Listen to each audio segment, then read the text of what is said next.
have just entered the Zone. We have a very special edition of the Zone for you tonight. We're going to be taking a look into the supernatural, but we also have a great new lineup of music videos as well. And I'd like to take just a moment to welcome Krista Harper, who is our newest host, and she's making her first appearance here in the studio. Thanks a lot, Lindsay. I'm excited to be here and so happy to be working with you guys, too. Let's take a look at this week's lineup, which includes Tonay, Sixpence None the Richer, and All-Star United. And later on, Becca's going to be taking us on a journey with one of the most unusual Life Zone reports ever. Speaking of Becca, here she is with our next video. Thanks, Krista. Are you guys ready? I was going to make you do that again, but you guys are ready. Okay, let's do it then. Here's Delirious with Take Me Away.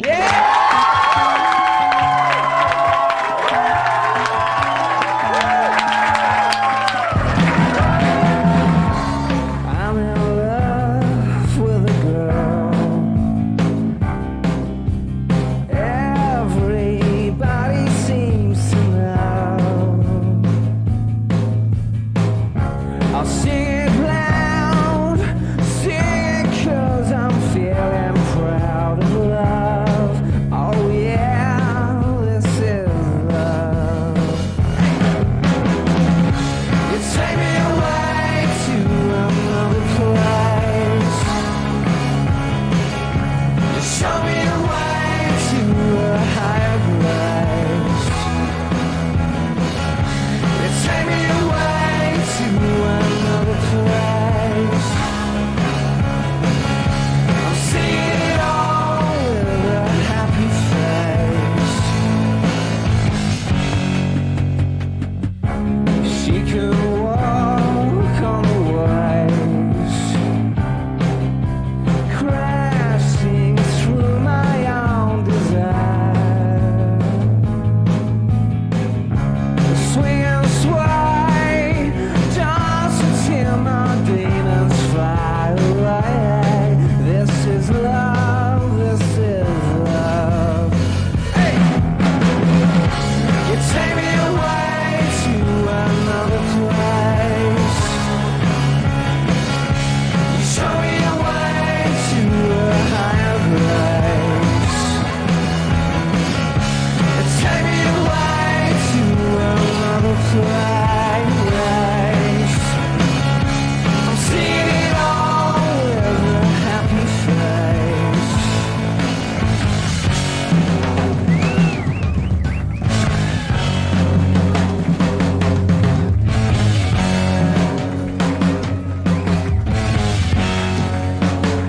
Hey, hey, hey, hey.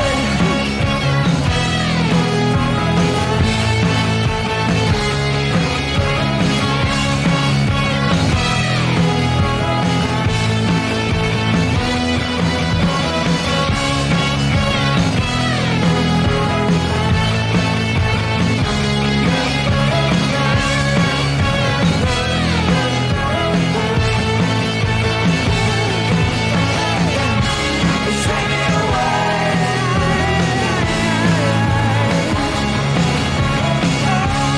Show me a way.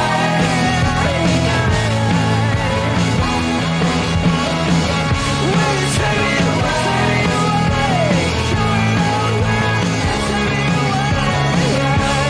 See it all with a happy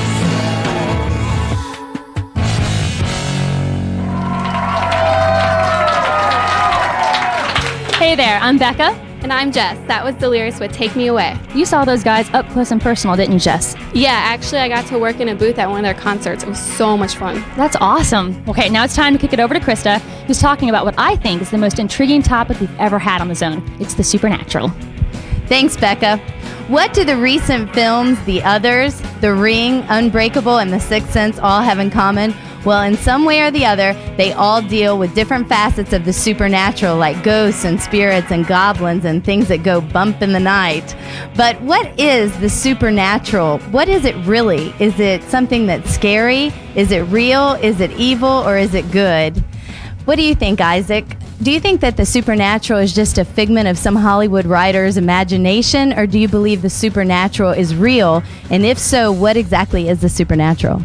Well, it's definitely real, and what it is beyond scientific comprehension. It's beyond human abilities. It's beyond what science can't explain. It's anything that science doesn't explain. Like, you can't explain miracles with science. You can't explain God's love with miracles, or with science. And basically, the supernatural, it's definitely real. So, I mean, why else is there an interest in it? So, science is beyond human abilities and knowledge, and beyond human comprehension. And I see miracles in my own life, and you have too. Can you tell us about that? Yes, because in my own life, God healed me of depression, and that's totally supernatural. That's completely true. Now, we know that everything in the Bible tells us that Jesus was definitely supernatural. So if we believe the Bible, we believe in the supernatural already. But some people believe that there's a neutral ground when dealing with the supernatural. Do you believe that there's any neutral ground, or is there just the good and the evil? No, I definitely believe there is no neutral. There's either the good side, which is God, or the bad side, the dark side, which is Satan. And I believe that we all have a choice which side we are personally going to tap into. And when we tap into the good side, just like we expect to see the benefits of that, when we tap into the dark side or the evil side, we can't not expect to get the serious consequences with that. That's exactly true. You know, there is no neutral ground when dealing with the supernatural. And in your own life, you have to make that choice whether you're going to go for the good or you're going to tap into the evil side of the supernatural. Now, I have a question for you.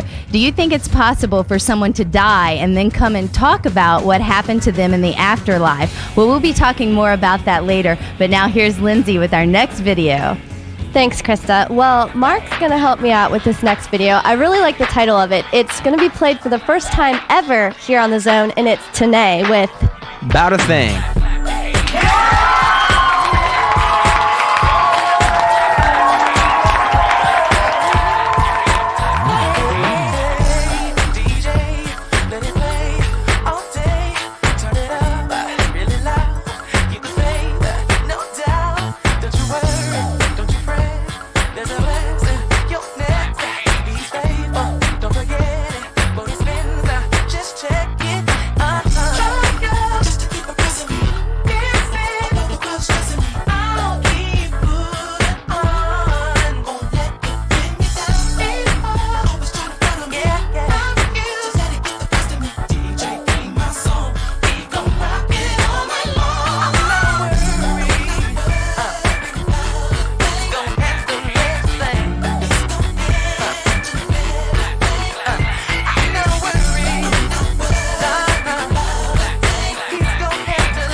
was Tanae with the hit video Bout a Thing, and of course you saw it right here in the Zone. Coming up next, we've got more great music from Sixpence None the Richer and All Star United. Plus, we're going to be catching up with Becca and her Life Soon report. But first, we have got to take a quick break, so don't go anywhere. Stay with us. We'll be right back in the Zone.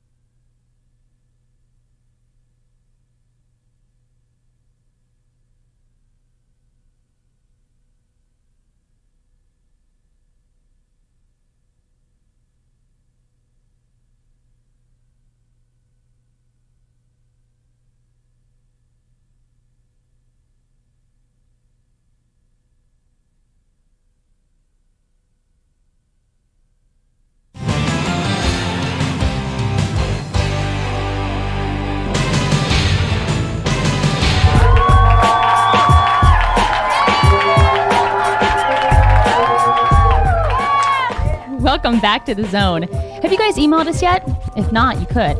And if you have, this next email might be yours. Rosie? All right. Well, our email of the week comes from Amy, who watches us on Cornerstone out of Irwin, PA.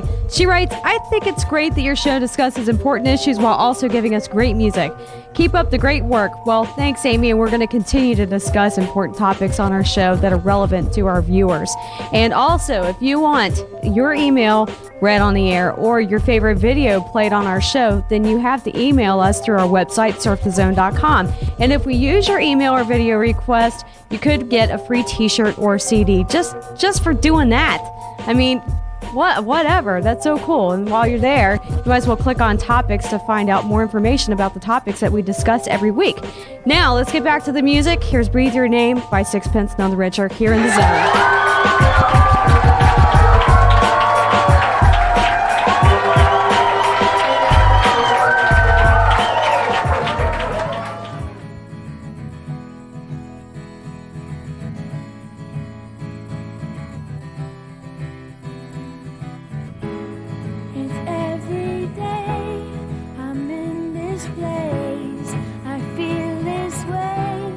I feel the same.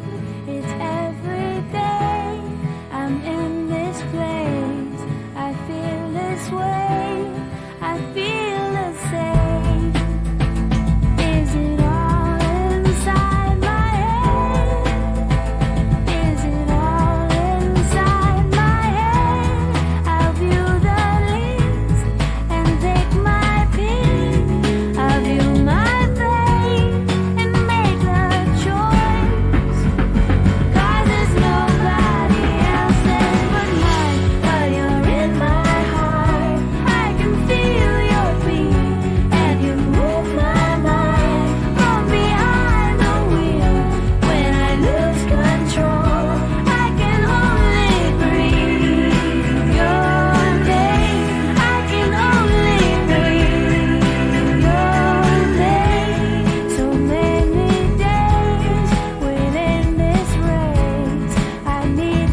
was Sixpence None the Richer with Breathe Your Name from their brand new release, Divine Discontent.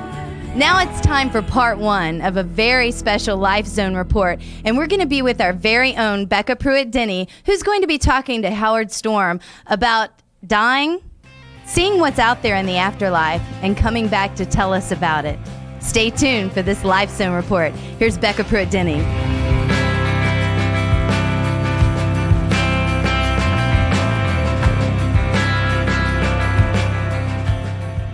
Howard Storm lived his life like most people you know, like your neighbors, your friends, or maybe even yourself. Before his experience, he describes himself as a person living for pleasure, a person who put himself first and who stepped on who he needed to get ahead. But then something happened. Howard's life ended. He died. And that's where our story begins. In 1985, I was 38 years old. I was a college professor, and I was taking a group of students around Europe on an art tour. A hole burst through my stomach, and I was taken to a hospital and parked, triaged, because there was no doctor available to do the surgery. There was no surgeon. Doctors say Howard Storm's life expectancy was 5 hours. He'd been waiting for a surgeon for 10. The nurse came into the room and said they were very sorry they weren't able to find a surgeon. They would try and get one the next day. When she said that, I knew that I wasn't going to make it. Howard told his wife it was time to say their goodbyes, and they kissed and held each other until he closed his eyes and went unconscious. When he awoke, he found himself standing next to the bed. Tried to talk to my wife, and I thought she was ignoring me. She didn't blink, she didn't move a muscle, and I'm yelling and screaming at her, what's happening to me, what's going on here, who's in the bed. I heard people calling me outside the room, and they were calling me by name. And so I went over to the doorway of the room, and I said, hey, you come from the doctor to take me to the operation, because I'm like really sick and to have the surgery. And they said, we've been waiting for you a long time, we can't wait any longer, it's time for us to go, let's go now. They led him out of the brightly lit room into a dim hallway. As they continued, the number of people in the hallway grew to large masses, and so did the darkness. And I was absolutely terrified, because I'm beginning to get the idea that this isn't the hospital, and we're not going to surgery, and something's really wrong with this whole picture. And I said, I'm not going to go with you any further than this.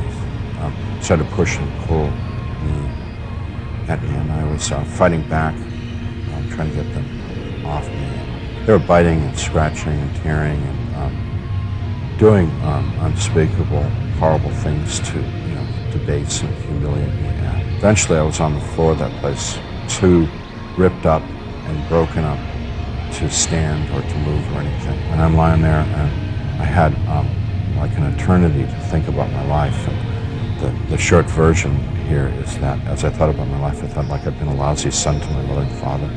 I'd been a lousy brother to my two sisters. I'd been a lousy husband to my wife. I'd been a lousy father to my kids. I knew that I was garbage, and I belonged with, and the people that I was with were people who had lived the kind of life that I lived.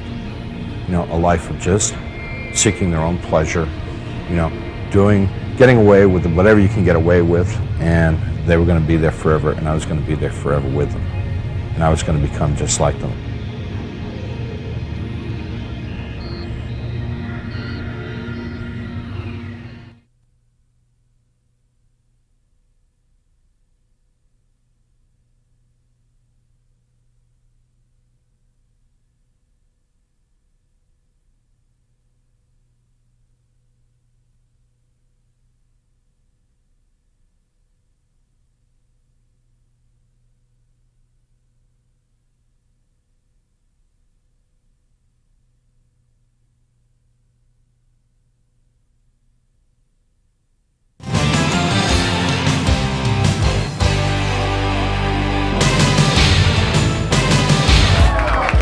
Hey, I'm Lindsay, and you are back in the zone. This week we've been talking about the supernatural, but now it's time for us to finish up with the second half of our Life Zone report featuring Becca Pruitt-Denny as she talks to Howard Storm about his encounter with death and how it changed him forever. The pain that they elicited from me was all that they had going for them, because they lived in this world of torment and darkness and had nothing at all except pain and torment. Something came into my mind, which was a memory, a vivid memory of myself as a child in Sunday school, singing Jesus Loves Me. And so I called out with everything that I had, not knowing whether it was true or not, only hoping that it would be true. Jesus, please save me. And I yelled that out into the darkness, and as soon as I did that, a tiny little like star appeared in that darkness. And it very, very quickly got brighter and brighter and bigger and brighter, and it came upon me, and it was this impossibly brilliant white light came over me, and for the first time I was able to see in this place, and I looked like roadkill. It was like disgusting. It was disemboweled and gore and filth and everything like that. And Jesus in this white light reached down and touched me, and when he touched me, all the gore just like went away, and I was just whole and clean and well. And more importantly, on the inside, what had been nothing but pain and despair and hopelessness was now replaced with being loved in a way that's indescribable, that nothing in this world can compare. And he gently put his hands behind my back and lifted me up to him and held me like a father would with his child. And he was gently rubbing my back, sort of there, it's okay. And I was crying like a baby. And I saw off in the distance a great focal point of light and lots of small points of light going towards it and coming from it. I thought to myself, they've made a terrible mistake with me. I don't belong here. And with that, we stopped, and he spoke to me for the first time, and he said directly into my mind in his voice, we don't make mistakes, you do belong here. He knows everything that I've ever done, everything I've ever thought. He knows the effect that I've had on every single person I've ever been in touch with in my entire life. He doesn't like things that I've done, but he likes me. Matter of fact, he doesn't just like me, he's crazy about me. You know? And everyone.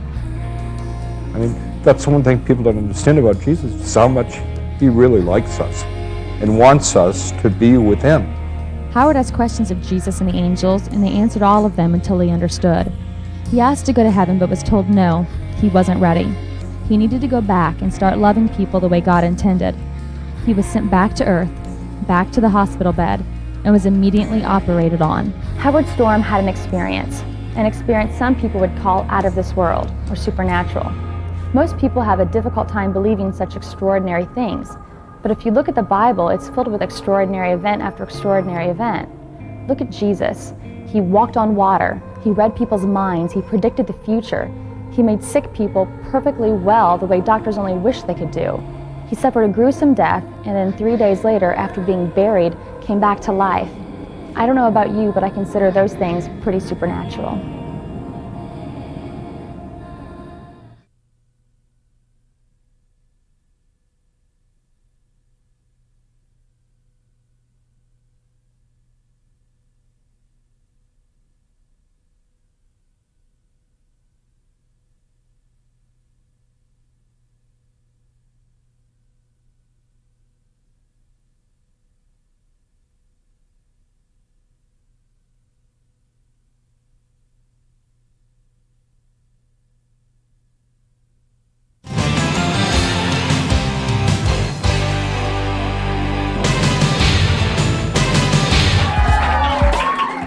Guys, there's so much more to Howard's amazing supernatural experience, and we couldn't fit it in this short time period. So if you want some more information, check out his book. It's My Descent into Death, again, by Howard Storm. I have to give shouts out to Ryan and to Jared in the back of the studio, my buds. But now it's time to go. See you guys next week.